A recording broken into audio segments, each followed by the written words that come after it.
Hey guys, welcome back to the Fulco.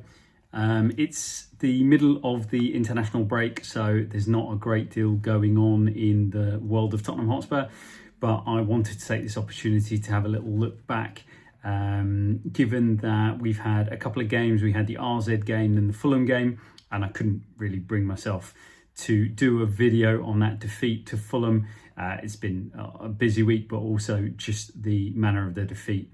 I didn't feel like going through a blow by blow of the game, but there were a few things that I thought were noteworthy. There's a few kind of general themes that could be quite interesting to dive into. So I thought I'd put together a little video today, having a look at some of those. And what I'll try and do is I'll try and draw some bits out of the Fulham game and touch on them as they're relevant. So kind of starting off, we finally got to see Archie Gray play in the number 6 role. So I know a lot of people will be absolutely delighted with the fact that he has got some minutes in midfield before then dropping back into his centre-half cover role. It's an interesting one. I think if you try and watch the game back in the cold light of day, which is what I did because I wasn't at the game and therefore watched it back throughout the course of the week, you get to kind of analyse it a little bit more fully than, with the disappointment hanging over you, having watched, Tottenham lose yet another game of football. So what I would say is that on the positive side of things, he scans really nicely. You can see how natural he was as he stepped into that number 6 position. It is clearly the position he's most adept at in terms of where his young career has taken him and where it's put him. He's constantly scanning, he's constantly looking over his shoulder, he's constantly taking his mark from where opposition players are, where his players are, where his defensive line is and what's going on. So that's really nice to see. He looks far more comfortable than he has done playing at centre half, and dare I say at right back as well. So that's a really good start. It's the kind of thing you want to see. You don't want to see him kind of step into that position having not played it at all for Tottenham, and then look slightly like he has to remember what the role means and what it involves. That's going straight in at a very high level against a very high functioning Fulham team. And a Fulham team, particularly that like to pack the midfield, they try and condense things and squeeze things on the inside. So it was really good to see him step into that and look really comfortable and confident. On the ball, he looks good. There were a couple of kind of ropey moments, but that's more to do with, having players running at you and him kind of getting his touch and feel. And when you're playing in that midfield or that number 6 role, you've got kind of a 360 situation that you're responsible for. So you can have players coming from any angle. You can have pressure from in front of you, from sides, from behind you. Your passing lanes may be cut off. All of those different kind of things, which is a bit different to like facing the play as a centre half, and then as a fullback, where you've kind of got you've got two edges of the pitch to kind of protect you in inverted commas from pressure a lot of the time. So he did quite well. He looked quite tidy on the ball. He looked vocal. It's that comfort and that confidence. He looks good with his teammates. He was calling for possession. He was talking to his teammates, which was really good to see. Overall, it was the most natural look, and there were a couple of moments where he took up really, really good number 6 positions, and they were positions that I feel that maybe Bentancur doesn't naturally gravitate to. Bentancur is an all-action number 8 realistically, and he doesn't necessarily see or understand the danger, and he doesn't kind of plop himself in positions that cause the opposition the main amount of trouble. What he is great at is winning duels and contesting possession. So that was another thing that Archie Gray did quite well. However, we do need to kind of look at it as the game progressed, and did he provide a springboard for us to move the ball between the lines? No, not necessarily. Was he able to keep the tempo and the rhythm of the team? And again, that was probably an area in a difficult game for him against a team that absolutely wants to stop Tottenham from doing that. He probably didn't kind of get on top of that side of the game. So those are bits and pieces that he will probably look to work on. But I think everybody is hugely excited to see him play in the number 6 and to do it very well. I know that when it comes to the Fulham game, not to kind of like rehash the game as a whole, I know a lot of people kind of angry with the rotations and, you know, he should have played and he shouldn't have played and all that kind of stuff. I think if you look at the game, again, without trying to apply your own narrative after the fact because we lost the game, if you look at the game, we were okay all the way until into the 70th, 75th minute, whenever it was that Fulham scored the goal. It's not like we were under huge amounts of pressure.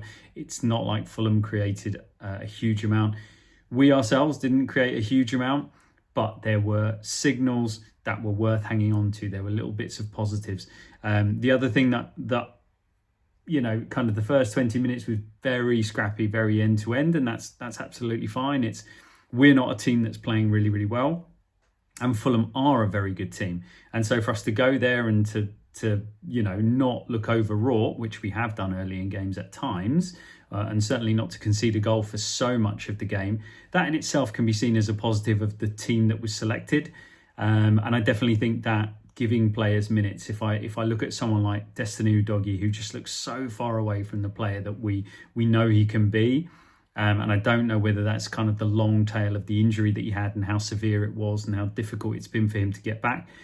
But he needed minutes, because if you want him to contribute to these really important cup games, the Europa League games coming up, he needs to play himself into some kind of form. So even if he's not going to be first choice and you're going to go with Porro and Spence, we need Udogie to be a viable substitute. He needs to be coming on and being impactful, and therefore you've got to give him minutes, and that's true of other players as well.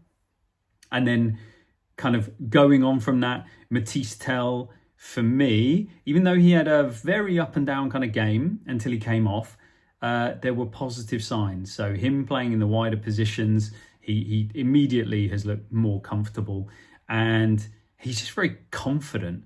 And that, you know, don't underestimate that in an attacking player, whether or not he's executing or not. That confidence is huge. And he showed some good feet, some nice touches. He's willing to take players on and kind of do stuff. He conceded possession quite a few times, but there were a few times he managed to beat players and move inside, move outside. You know, he was willing to throw a little step over and, you know, quick feet and all of that stuff. That's positive stuff. So from the point of view of him coming in and doing those bits and pieces, that was what you want to see. The execution at the end of it is where he needs to move that on if he's going to have an impact for us between now and the end of the season. And that's not to mention, obviously, the clear self-confidence of this young man, because he's the one that's in the crowd talking to the fans at the end of the game after a defeat. He's the one that's defending his manager from fans shouting abuse. It's kind of fascinating to see. So there were definite positives in there. There was kind of moments where it was like, well, don't try too much, don't do too much. You've done quite well. Maybe you've even beat a player. You've held on to possession and you've kind of come inside. Get that ball off and move it quickly, and then we can try and see if we've moved Fulham around to create a bit of space. And so, yeah, I was not massively disappointed with what I was seeing, but there's definitely, you know, giving the ball away, even though I don't think gave the ball away in a situation that caused us any issues on a counter that I can remember. But him giving the ball away is an issue for us as a team, and we know how susceptible we are to being countered, which we'll talk about as well. But yeah, I'm happy with that from that kind of thing. From Bentancur, I want to see a little less action and a little more thought going into his game. As I said, when we were talking about Archie Gray, he is all action. He's fantastic in duels. There were several moments where, you know, he managed to regain possession for us and he very quickly moves the ball on. And that is an excellent trait for a number 8 in terms of picking up possession and then moving the ball quickly. And if we could do a bit more of that, we could be a bit more successful in holding possession and moving up the pitch.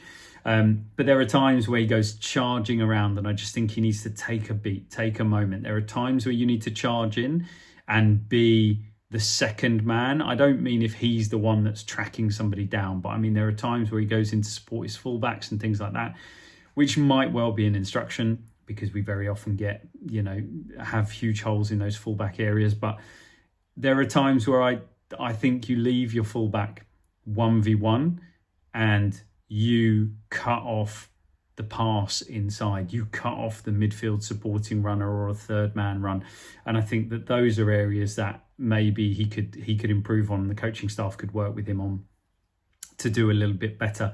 And that's not to say every time keep giving the energy, keep getting into those duels, keep winning the ball back, which he did really well sometimes. But there are other times where I feel actually just get in a decent position. Don't go charging too far, because what inevitably happens is you charge too far one way, and if the team does manage to move it back the other way quickly, there's a hole on the other side, and we're not great at filling that. And maybe Archie Gray playing at the 6 could do that role, but at the moment we haven't got it. So yeah, I'd like to see a bit less of the charging around from him. And then there are times with Bentancur that he's a bit rash. And he needs to watch that, the yellow cards and the challenges at times. But there are times with the ball, he's absolutely phenomenal. Technically, he's such a wonderful player. And there are times where he manages to maneuver out of really tight, difficult situations, or just poke or prod the ball or nudge it to one of his own players. And it really is class. Like I genuinely feel that there's such a fantastic player in there, that for all the people that are criticising him and saying he's not good enough, I disagree. I think he's an excellent player, and he's definitely somebody we should be keeping. And I'm not saying he should necessarily always be first choice or on that starting lineup, but he's a phenomenal player. And if you can unlock the best of him and then put the right pieces around, I think he could be really important for Tottenham going forward.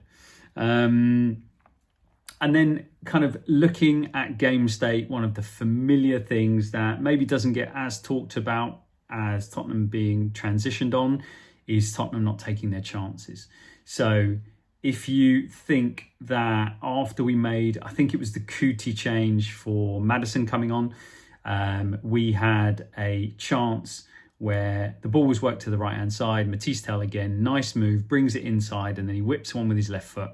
It's a decent save from Leno, but he pushes it over to Maddison, who's just come on for Romero, and Maddison chests it into Dom Solanke's path. Now, I think that Solanke, you could argue, yes, he's come straight back in from injury and he's had to play all these minutes, and he might have been a bit tired, or that ball's caught him off guard. I think he should do better with the chance that he kind of goes to the outside of his foot and pops it over the bar, he snatches at it a tad. And at that point, that was 0-0. And that, in an away game, that there hasn't really been, one team that's dominant. It's all a bit fractious and all a bit, running at each other, basketball style, and no real rhythm. That changes the game. You get 1-0 up away from home, that changes the game, and it changes what Fulham have to do, and it changes how you can then react to it. So we've got to take those chances. In the same way that we've got to connect with our passes when we're going forward because we're susceptible to transitions, we've got to take our chances. And that's a really good example of the fine margins between this being a performance where we go there, we get that goal, we see what happens, after that, but potentially we're in a much better position being 1-0 up with 30 minutes to play or 25 minutes to play than what then transpired, which is 10 minutes later, is we concede a really soft opening goal.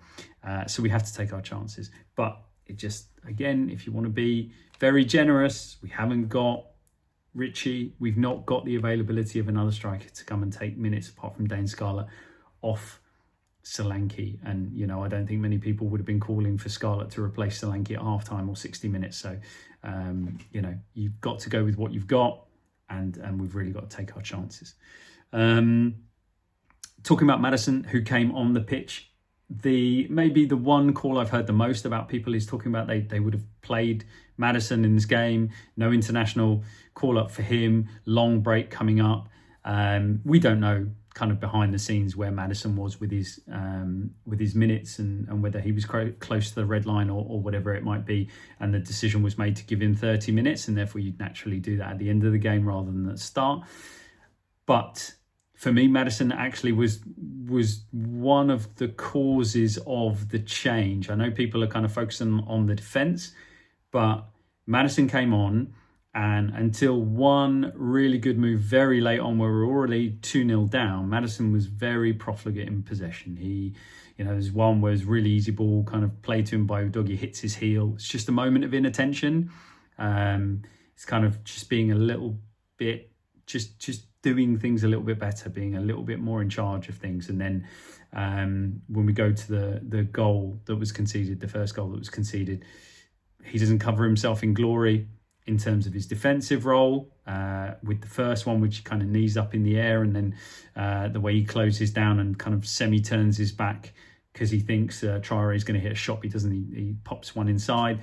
All of those things, for me, Maddison gave away possession too many times, too easily. It was another example of a game where he didn't come on and grab it by the scruff of the neck and move it forward. And again, you can give him the excuse that he's upset about not playing, but I'm sorry, I don't buy it. You've given 30, 35 minutes, you come on, you dominate that game, and you proved it. If you are disappointed about not being on for the whole game, you proved that you should have been on the pitch.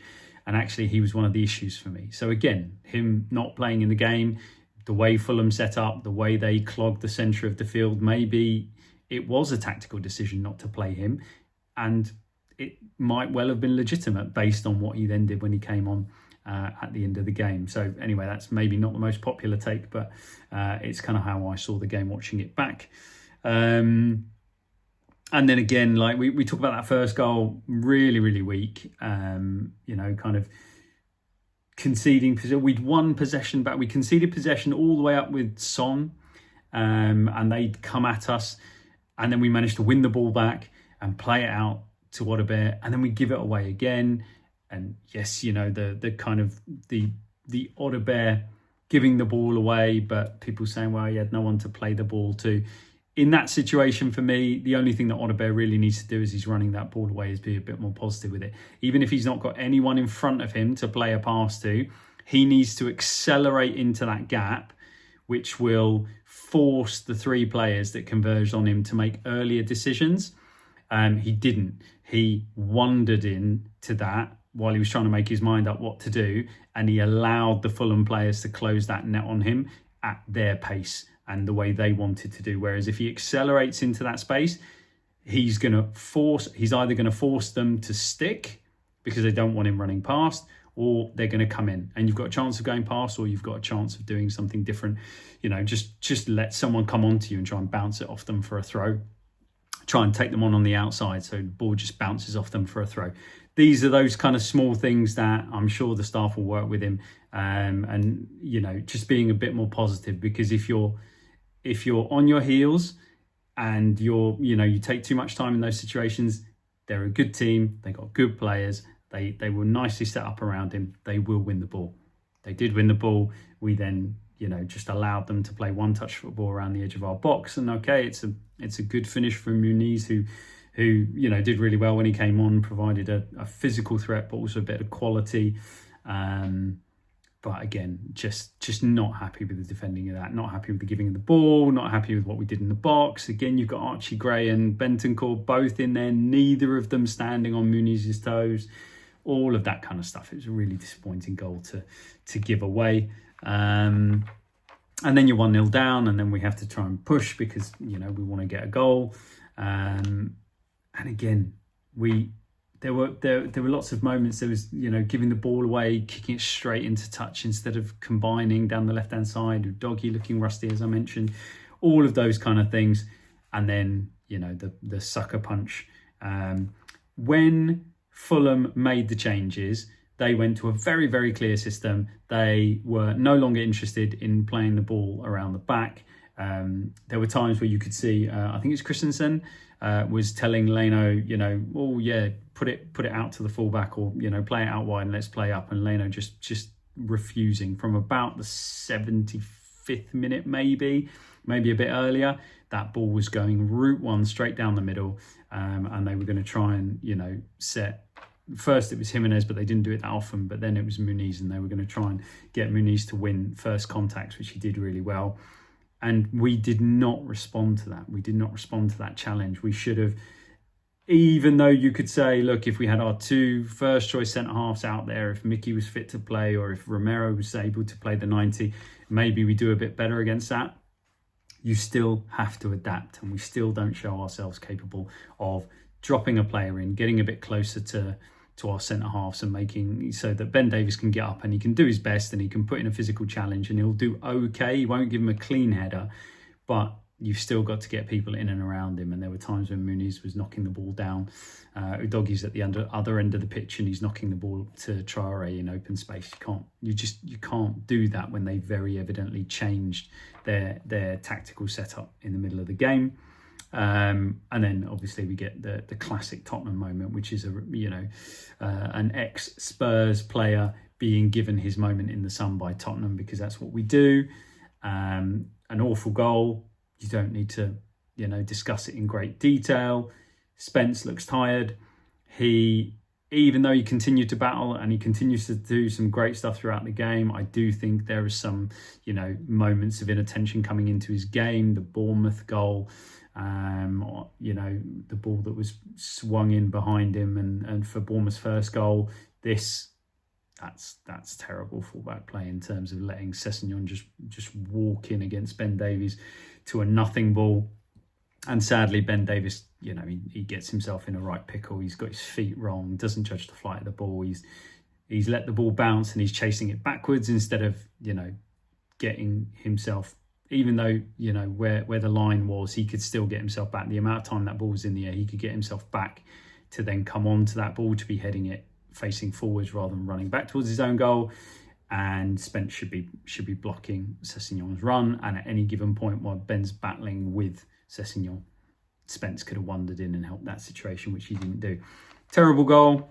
But obviously, good luck to Ryan Sessegnon. He's a really nice lad, and he gets a goal, and that's his redemption arc. So good luck to him, obviously, at the cost of Tottenham Hotspur. So yeah, I like those kind of things. The general themes and the kind of the frustrations you have with the team and with the manager and with the coaching setup is we see general themes, not taking our chances. When we give away possession in good attacking positions, we are too susceptible to transitions. And defensively, we don't do some relatively basic things well enough. And if you're going to play a system like Ange's, that is going to invite so much onus on individuals to play really well, both attacking and defensively. We've got to do better. So that's what I'm hoping to see. And that's very much in terms of my mindset going forward, thinking about what do I feel about Ange and what do we do next season?